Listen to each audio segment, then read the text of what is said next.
Period हर बार गड़बड़ आए और रिपोर्ट्स नॉर्मल दिखें तो आप भी सोचेंगी ना कि 21 दिन की गोली कब तक खाएंगी। Welcome to 100 day homeopathy series. भाई देखो, कई बार फीमेल्स मुझे अप्रोच करती हैं डीयूबी के लिए, डिसफंक्शनल यूट्राइन ब्लीडिंग, और पेशेंट खुद बोलता है कि डॉक्टर साहब मैं दुखी हो गई हूं, मेरा एक भी पीरियड नॉर्मल नहीं आता, कभी कम दिन चलेगा, कभी ज्यादा दिन चल जाता है, कभी फ्लो कम आता है, कभी ज्यादा हो जाता है, कभी सफेद पानी आता है, कभी नहीं आता है, कभी दर्द बहुत होता है, कभी बिल्कुल नहीं होता है। पिछले 6 महीने से एक भी पीरियड मेरा नॉर्मल नहीं आया और एक जैसा तो बिल्कुल नहीं आ रहा है और सॉल्यूशन कुछ नहीं है।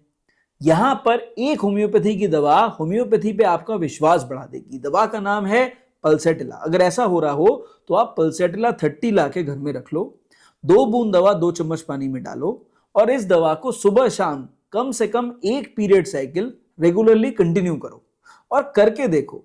अगर with in that period cycle आपको महसूस हो कि मैं पहले से बेहतर महसूस कर रही हूं, इस बार का पीरियड पिछली बार से थोड़ा बेटर आया, मेरे के अंदर की प्रॉब्लम्स में मुझे कुछ सेंस ऑफ वेलबींग महसूस हुआ, मैं कुछ अच्छा महसूस कर रही थी, तो होम्योपैथी पे विश्वास करके डॉक्टर को दिखा लो। ये दवा हमेशा काम करेगी, रिजल्ट्स हमेशा देगी, पर पोटेंसी रिपीटेशन पेशेंट की सेंसिटिविटी के हिसाब से होता है, बीमारी के हिसाब से नहीं।